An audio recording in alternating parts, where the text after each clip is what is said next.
Hello everyone, welcome back to another video. दोस्तों, आज है हमारा ऑप्शन ट्रेडिंग का बेसिक से एडवांस लेवल तक के कोर्स का चैप्टर 1। इससे पहले हम लोगों ने जो वीडियो बनाई थी उसमें हमने डिस्कस किया था ऑप्शन ट्रेडिंग के बेसिक्स के बारे में। जिन लोगों ने उस वीडियो को नहीं देखा, बेसिक्स क्लियर नहीं करे हैं, नीचे डिस्क्रिप्शन में लिंक दे दूंगा, आप पहले उस वीडियो को जाकर देख लीजिएगा। दोस्तों, सबसे पहले आज हम बात करते हैं कि ये स्टॉक क्या होता है। आप लोगों ने मार्केट में काफी बार सुना होगा स्टॉक, ठीक है। स्टॉक का थोड़ा डाउट्स को क्लियर कर लेते हैं। सबसे पहले सपोज आप एक कंपनी है, हम एग्जांपल ले लेते हैं यहाँ पे रिलायंस का, ठीक है। रिलायंस एक कंपनी है। अब रिलायंस को अपने जो शेयर्स हैं उसको मार्केट में लिस्ट करवाना है, तो वो क्या करेगा? सबसे पहले वो जाएगा एनएससी के पास। एनएससी क्या है? देखो, हमारे इंडिया में चलते हैं दो एक्सचेंजेस, एक नेशनल स्टॉक एक्सचेंज एनएससी, एक बॉम्बे स्टॉक एक्सचेंज यानी बीएससी, ठीक है। मेनली जो लोग होते हैं वो एनएससी को प्रेफर करते हैं। सो आप लोगों की मर्जी है, वैसे आप लोग चाहो तो एनएससी को ही प्रेफर करना, ठीक है। रिलायंस क्या करेगा? पहले जाएगा वो एनएससी के पास, ठीक है। एनएससी के पास जाएगा। अब एनएससी क्या करेगा? यहां पे रिलायंस के डॉक्यूमेंट्स को चेक करेगा सबसे पहले तो, ठीक है। डॉक्यूमेंट चेक करेगा, उसके बाद रिलायंस जो भी अपना फॉर्मेलिटीज होती है पूरी होंगी। उसके बाद एनएससी रिलायंस के आईपीओ लॉन्च करेगा मार्केट में। अब आईपीओ क्या होता है? आईपीओ का मतलब होता है इनिशियल पब्लिक ऑफरिंग, ठीक है। आईपीओ का मतलब होता है दोस्तों इनिशियल पब्लिक ऑफरिंग। इस चीज को नोट कर लेना आप लोग। देन उसके बाद क्या होगा? जब मार्केट में आईपीओ आएगा तो उसके शेयर्स लिस्ट हो जाएंगे शेयर मार्केट में, रिलायंस के शेयर्स आ जाएंगे मार्केट के अंदर, ठीक है।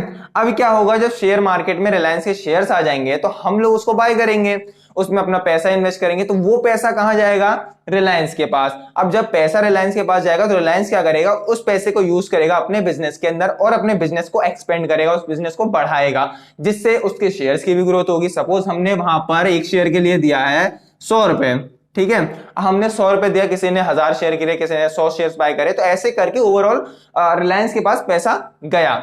अब रिलायंस क्या करेगा? उस पैसे को इन्वेस्ट करेगा, अपने बिजनेस को एक्सपेंड करेगा, बिजनेस को बढ़ाएगा। जब बिजनेस बढ़ेगा तो उसके शेयर्स का प्राइस भी बढ़ेगा, शेयर्स का प्राइस बढ़ेगा तो हमारे इन्वेस्टमेंट भी बढ़ेगी, हमारा भी प्रॉफिट होगा, ठीक है। इसमें क्या होगा?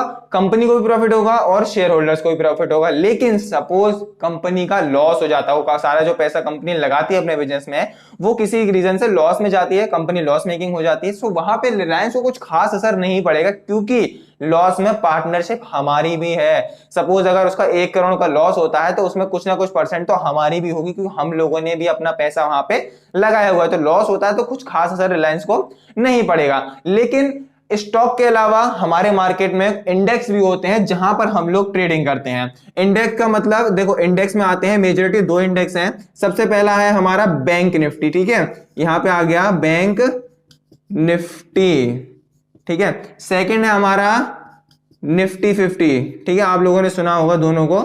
दो है हमारे index, first is bank Nifty, second is Nifty 50। अब बैंक निफ्टी क्या है? बैंक निफ्टी के अंदर आते हैं बैंकिंग सेक्टर्स, ठीक है। जितने भी बैंकिंग है वो आती है बैंक निफ्टी के अंदर। Suppose like HDFC bank, ICICI bank और आपका bank of Baroda, Kotak bank, SBI bank, ये सब आते हैं बैंक निफ्टी के अंदर। ये इसके कंपोनेंट्स है, ठीक है। और निफ्टी 50 के अंदर क्या आता है? टॉप 50 कंपनीज, ठीक है।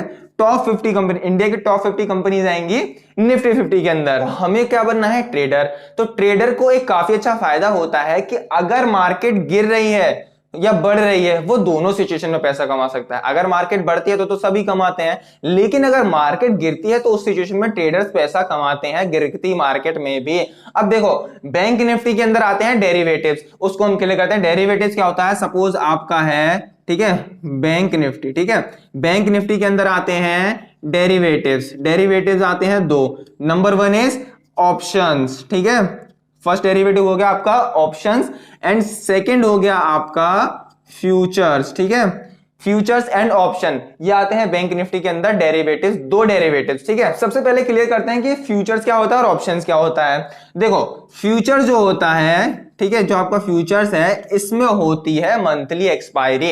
एग्जांपल मैं आपको एक देख के समझा देता हूं इजी तरीके से। सपोज आप एक शॉप पर गए, ठीक है, एक फ्रूट्स की शॉप है जहां पर आपको आर्टिफिशियल फ्रूट जो डेकोरेशन वाले होते हैं वो मिलते हैं। आप क्या करते हो? वहां पर 1 केजी फ्रूट्स खरीदते हो और 1 केजी फ्रूट्स के अंदर सपोज आपको मिलते हैं 100 रुपीज के आपने सपोज फ्रूट्स खरीदे, जिसमें आपको मिले 3 एप्पल्स, ठीक है, और आपको मिले 100 ग्राम ग्रेप्स, ठीक है।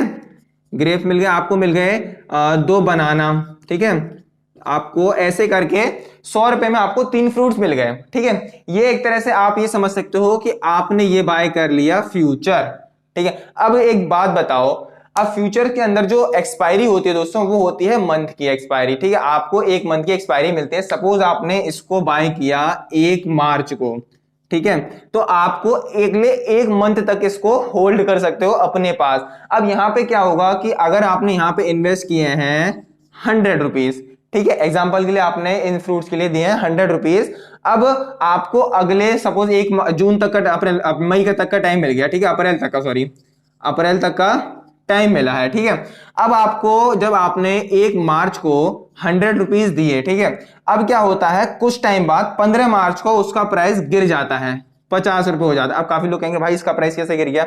देखो ये आर्टिफिशियल फ्रूट्स हैं तो ये गलेंगे नहीं, सड़ेंगे नहीं, खराब तो होंगे नहीं, तो इसमें आता है सप्लाई और डिमांड। फ्यूचर में आता है सप्लाई और डिमांड। अगर सप्लाई बढ़ गई तो उसका प्राइस गिर जाएगा, डिमांड बढ़ गई तो प्राइस गिर जाएगा। सपोज किसी रीजन से 15 मार्च को उसका सप्लाई बढ़ जाती है और प्राइस होता है 50 रुपए, ठीक है, लेकिन काफी लोग वहां पे क्या सोचेंगे कि भाई हमने फ्यूचर्स बाय किया है, हमारे पास अभी 15 दिन है, पूरा आधी महीना बचा हुआ है, क्या पता प्राइस बढ़ जाए। तो फ्यूचर्स वालों को सड़ने गलने का, एक्सपायरी का इतना टेंशन नहीं रहता है। होता भी ऐसा है, अगले महीने मतलब 15 दिन बाद उसका प्राइस हो जाता है 200 रुपए, ठीक है। यहां पर क्या हुआ, जिसने फ्यूचर बाय किया था उसको हो गया प्रॉफिट 100 रुपए का, ठीक है। यहां पे आपको समझ में आया कि फ्यूचर्स के ऊपर एक्सपायरी का कुछ खास असर नहीं पड़ता है, ठीक है। लेकिन अब बात करते हैं ऑप्शंस की कि आखिर ये ऑप्शंस क्या बीमारी है, ठीक है। ऑप्शंस में क्या होता है, देखो यहां पे दिखा देता हूं आपको। सबसे पहले लिखता हूं ऑप्शंस, ठीक है। अब ऑप्शंस में क्या होता है, यहां होती है वीकली एक्सपायरी, ठीक है। अब काफी लोग भाई जब वीकली एक्सपायरी होती है तो हम तो फ्यूचर से बात करें बाय करेंगे ना, यहाँ पे सलने करने की भी कोई टेंशन नहीं है। देखो दोस्तों मैं बताता हूँ यहाँ पे ऑप्शंस में क्या होता है। सपोज आप लोग यहाँ पे 100 रुपए थे आपके पास, ठीक है, आपने ये 3 फ्रूट्स बाय कर लिए। अब आपके पास 100 रुपए ही नहीं है, आप पूरा फ्यूचर्स तो ले नहीं सकते, फिर आप पूरे फ्रूट्स नहीं ले सकते। आप क्या करोगे उस टाइम पे, सपोज आपके पास है 20 रुपए, ठीक है, आपके पास 20 रुपए हैं। आप कहोगे शॉपकीपर से कि भाई मुझे इसमें से एक काम करो, सिर्फ आप 2 बनाना ही दे दो, आप पूरा मत फ्यूचर मतलब पूरा ये मत दो मुझे पैक, आप सिर्फ मुझे एक ऑप्शन दे दो, इसमें से 2 बनाना निकाल के दे दो। तो आपने 20 रुपए में 2 बनाना बाय कर लिए, ठीक है, आपने 2 बनाना यहाँ पे बाय किया, आपने पूरा वो नहीं खरीदा पैक, आपने 20 रुपए के बजाय 20 रुपए दिया, 20 रुपए में एक आपने ऑप्शन इसका बाय कर लिया, यहां पर आपके पास आ गया। अब ऑप्शंस के अंदर होती है दोस्तों वीकली एक्सपायरी। वीकली एक्सपायरी कैसे है, थर्सडे से लेके अगले थर्सडे तक, आपको इस थर्सडे से लेके अगले थर्सडे तक आप उसको अपने पास रख सकते हो। लेकिन दोस्तों यहां पे सलन गड़न मतलब सलना गलना सब कुछ, यहां पे सब कुछ होता है। यहां पे देखो आपको एक चीज बता दूं, ऑप्शंस में जो सबसे ज्यादा डीके होता है, टाइम डीके होता है, मतलब काफी तरह के डीके होते हैं, उसके बारे में बाद में डिस्कस करेंगे, नेक्स्ट टॉपिक होगा हमारा। फिलहाल बात हो रहा हूं सबसे ज्यादा डीके लगता है ऑप्शंस के अंदर। और सबसे ज्यादा किस दिन डीके लगता है दोस्तों, इसको लिख लेना आप, वेडनेसडे को, एंड आपका थर्सडे को तो 0 ही हो जाता है, ठीक है। आपका ये जो 2 दिन है ये हमेशा याद रखना, वेडनेसडे और थर्सडे को सबसे ज्यादा डीके लगता है ऑप्शन ट्रेडिंग के अंदर। सपोज दोस्तों हमें लगता है कि कुछ दिन के बाद जो हमारा ऑप्शन हमने बाय किया है इसका प्राइस, मतलब हमने बाय नहीं किया है, ठीक है, हमें लगता है सिर्फ ऐसा कि जो ये फ्यूचर्स है इसका प्राइस बढ़ने वाला है, ठीक है। हमें ये पता है कि सपोज ये जो फ्यूचर है पूरा पैक है 100 रुपए का है, इसका प्राइस बढ़ने वाला है, तो हम क्या करेंगे, हमारे पास पूरा खरीदने के तो पैसे हैं नहीं, हम लोग क्या करेंगे इसके ऑप्शंस को बाय करेंगे। अब वो कैसे करेंगे, ऑप्शन बाय के लिए देखो हमारे पास होता है, ऑप्शंस के लिए होते हैं 2 चॉइस। नंबर 1 इज आप खरीद सकते हो सीई, और दूसरा है आप खरीद सकते हो पीई। सीई कब खरीदते हैं, जब हमें लगे कि प्राइस ऊपर जाने वाला है, यानी कि अपसाइड जाने वाला है। और पीई कब खरीदते हैं, जब हमें लगे प्राइस नीचे जाने वाला है। सीई का मतलब होता है कॉल यूरोपियन, पीई का मतलब होता है पुट यूरोपियन, ठीक है। अच्छे से समझ लेना दोस्तों, कोई डाउट रह जाए आप मेरे को कमेंट में जरूर बताना, ठीक है। ये हो गया हमारा ऑप्शंस का। अब दोस्तों फ्यूचर्स का भी बता देता हूं आप लोगों को। फ्यूचर के अंदर होती हैं 2 चीजें, या तो हम लॉन्ग करते हैं पोजीशन को, या तो हम शॉर्ट करते हैं पोजीशन को, ठीक है। या तो लॉन्ग करेंगे या तो शॉर्ट करेंगे, बाय करेंगे सेल करेंगे। लेकिन ऑप्शंस के अंदर हम कॉल बाय कर सकते हैं और पुट बाय कर सकते हैं, मतलब कि ऊपर जाने के लिए हम कॉल को बाय करेंगे, नीचे जाने के लिए हम लोग पुट बाय करेंगे, मतलब दोनों तरह से हम पैसा कमा सकते हैं। तो यहाँ पे आपको ये समझ में आया कि यहाँ पे कितना डीके कैसे क्या लगता है। अब देखो काफी लोग कहेंगे भाई ये फ्यूचर्स हम लोग क्यों प्रेफर नहीं कर सकते, हम फ्यूचर्स में ट्रेड क्यों नहीं कर सकते? मैक्सिमम लोग फ्यूचर को प्रेफर क्यों नहीं करते हैं और ज्यादातर लोग ऑप्शंस को क्यों प्रेफर करते हैं? लेकिन उससे पहले आपको बता दूं दोस्तों, हम लोग ऑप्शंस को कभी भी ज्यादा टाइम तक के लिए होल्ड नहीं कर सकते हैं। सपोज आपने मार्केट के अंदर कोई भी ऑप्शन बाय किया, अगर वो 3 से 4 घंटे एक जगह पे प्राइस रुक जाता है तो उसमें बहुत ज्यादा डीके लगने लग जाता है। और जो सबसे ज्यादा डीके लगता है वो ध्यान रखना, वेडनेसडे और थर्सडे को मार्केट के अंदर डीके सबसे ज्यादा लगता है। तो इस दिन थोड़ा आप आराम से मतलब संभल के ट्रेडिंग करना।